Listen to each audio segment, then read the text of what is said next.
John Scott, Lindsey Moppert, Jonathan Acosta here. Week 2 of Bills OTAs. We are out here for a second time after last week. Focus remains on the offense. First time we heard from offensive coordinator Joe Brady since the interim tag is removed. I asked the very first question, how could you maybe put your spin on the offense better now with an entire offseason as opposed to getting inserted into the position mid? And his answer was kind of interesting. He says, the offense is Josh Allen's offense. It's not my offense. And he's probably right. Even though there's so many pieces that are different that he's going to deal with, he says it's a quarterback-driven league. It's Josh Allen's offense. Oh, yeah. I liked what he said about, how teams in the past have had to prepare for Stephon Diggs, and that's been a thing for so long now. But he said, but teams still have to prepare for Josh Allen, which was probably my favorite comment. He just brings so much great energy, and you hear that from the players as well. It's an energy that kind of relates to the offense, and I feel like something that they've really spoken about, kind of a motto almost for this offense, is everyone eats. And it seems like something that's going to be especially more true now without Stephon Diggs getting 100-plus targets. Even Gabe Davis got a lion's share of the targets too. So without those two guys, it really feels like this is we talk about a running back by committee. It's almost a wide receiver 1 or wide receiver 2 by committee. So that's how this feels like. In terms of putting a spin on the offense, maybe Dalton Kincaid gave a little bit more in that respect. He was asked kind of something similar that you asked Joe Brady, and he said that while there hasn't been a lot of change to the offense, there have been some noticeable tweaks here and there, and that it feels like Brady is getting more comfortable in that role as OC. So while Brady maybe was putting more of the focus on Allen, I think from Kincaid's words, I think there's starting to be a little bit of, hey, Brady is putting his own spin in this playbook. Listen, we're not stupid. We're not going to expect Joe Brady here in the month of May to say, well, this is how the Bills offense is going to look, so everybody knows it here. I think you're going to notice that, obviously, once the regular season games get going. I just think naturally it has to be a little bit different because, again, 160-plus targets are not going to be funneled to one player. A lot of new faces. One new face that's kind of old to Joe Brady, as Curtis Samuel said, man, does that guy have swag. He just loves playing with him, and he's a guy that'll be versatile. We hear Joe Brady talk a lot about versatility and intelligence with the guys across the board. I think that involves the running backs, the group that you've really focused in on, whether that be James Cook or it be Ray Davis or Ty Johnson or any of them. I think they're going to be a critical part in the passing game as much as the running. And James Cook, as you mentioned, was one of the players who was not here today, one of the few notable players in week 2 of OTAs. But I will say Ty Johnson really stood out to me today. He really was a vocal guy over there in that room with Frank Gore Jr. and Ray Davis. But as always, Ray Davis looked explosive out there. And I'm excited to see as well. I spoke with Frank Gore Jr. We'll hear a little bit more from him coming up in the next couple of days. But yeah, just an interesting group and definitely one I can see having a pretty big impact this season. And I was focused today kind of mostly on Joe Brady, kind of getting a feel for how this first practice went for him now in that kind of permanent role, for as much as he may have figured he was auditioning for the role or how well he was doing, it's different once that interim label is taken off because you have the full comfort of knowing I can do what I want with this offense. And something that we've mentioned and that players have mentioned is the energy, right? And Joe Brady, I think last year when he was kind of named the interim, they spoke about the juice he brings to the offense. And that's something that's so notable when you're out there watching him. His conversations with the tight ends, with the wide receivers. He's out there kind of playing the role of a cornerback, like if someone needs to be in front of the receiver running a route, communicating with Josh. That's something when I think of contrasting him to Ken Dorsey is probably the biggest contrast is how loud he is, how expressive he is compared to Ken Dorsey. And it's not to say anything bad or wrong about Ken Dorsey. It's just different ways of coaching and managing that offense. And that's the thing that stands out to me the most about Joe Brady now seeing him here in the second season. Lindsey mentioning some of those absent. It's voluntary. Let's not freak out. But just notable that here in week 2, more notable names not here at practice, at least on Tuesday. James Cook, as well as Rasul Douglas, Ed Oliver, A.J. Epinesa. Von Miller was not here. Cam Lewis. Daquan Jones was back, though, this week as well. So, again, voluntary, but we'll just make note of it here. We'll flip over to the defensive side unless you have something. I do have a quick comment, actually. Matt Milano, I was going to say, as we were talking about people that weren't here, Matt Milano was out on the field today. He was doing, he was kind of jogging, doing some stretching. So, notable to mention, I'd say. Terry Pegula was also here to mention. Also, he was here kind of just watching, kind of taking everything in. So I think that's, for me at least, the first time I've seen him here this offseason. And they decided one of the worst weather days. Not as bad as rookie minicamp, but I'll tell you what, the wind was whipping. It's like barely 60 degrees. After it was like in the 80s last week. Let's go back to there. Let's now flip over to the defensive side of things. As Lindsey was going to say something else, I'm sorry, but we're moving to the defensive side of things. It's where I was focusing.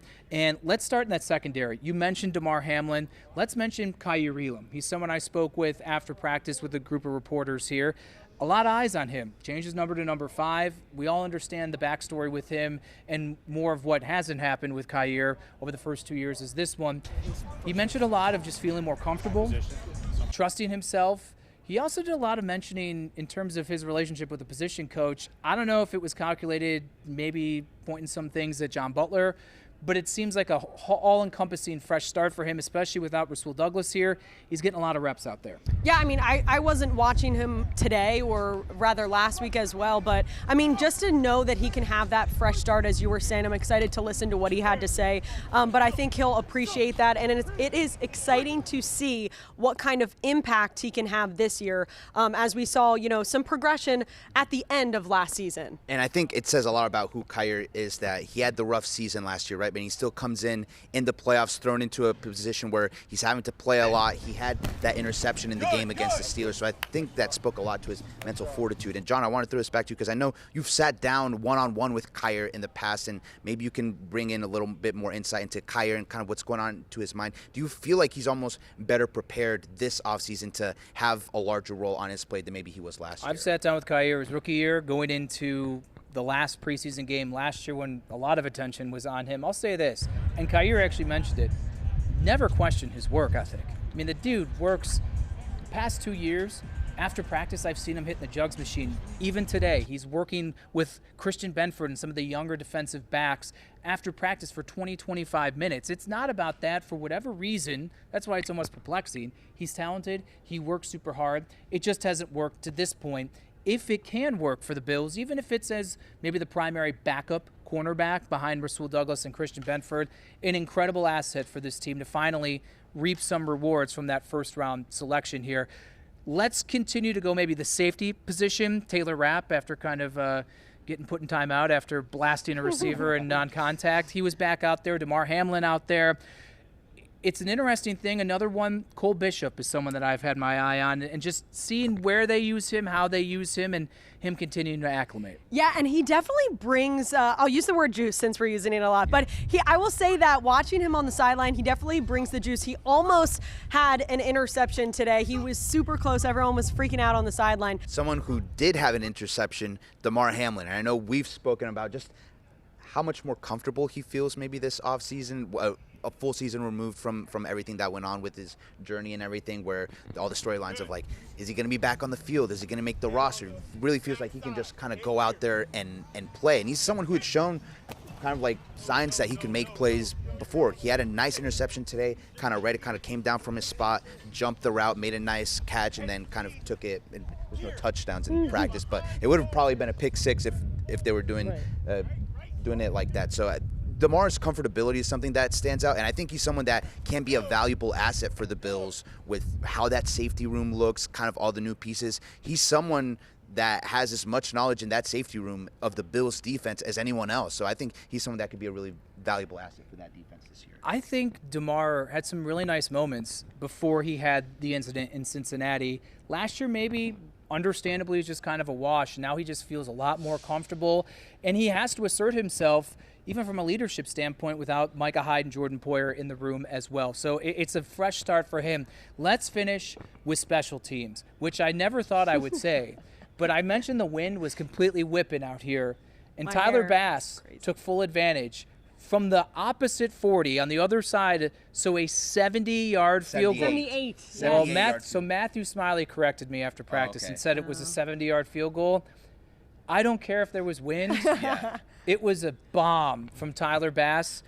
We know there's more competition in the punter room than there is certainly with the kicking, but just you got to give a shout out to the kicker here in OTAs because we really don't have Yeah. anything to talk about with them. It was a fun way to end practice, I'd say. And it wasn't a field goal that, like hit the crossbar and then bounced over. It cleared it with a little bit of distance still left. And He maybe could have got 71, maybe 71. Well, it was interesting because everyone right afterwards said 78, but like you said, 78, 70, that's still an impressive leg. And we've seen Tyler Bass make those kicks before. And when we kind of talk about OTAs and minicamp and training camp, the focus a lot of times goes to new piece on the offense, new piece on the defense, strategy there. But as we saw in the playoff game, special teams plays a huge factor. So they're going to need a confident Tyler Bass, not only as the season goes on, but especially come playoff time when you're playing close games like against Kansas City. He was AFC Special Teams Player of the Month in September. It kind of dipped as the season went along. No question in Tyler Bass's talent.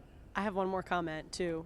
You were saying, you texted us earlier and said, don't know if Josh Allen is going to be at practice today.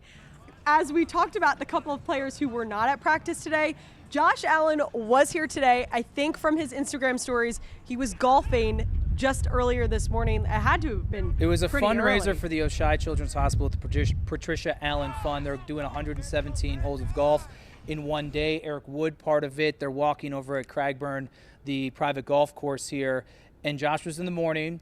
Maybe he's going back there now at the back end of it. That's what I'm saying. I think doing 117 holes would take me Well, it takes all day. at least a week. It would take me at least a week. So shout out. I thought that was pretty cool. Great leadership here. Now, Lindsey will have a sit-down feature story with Frank Gore Jr. coming up later in the week.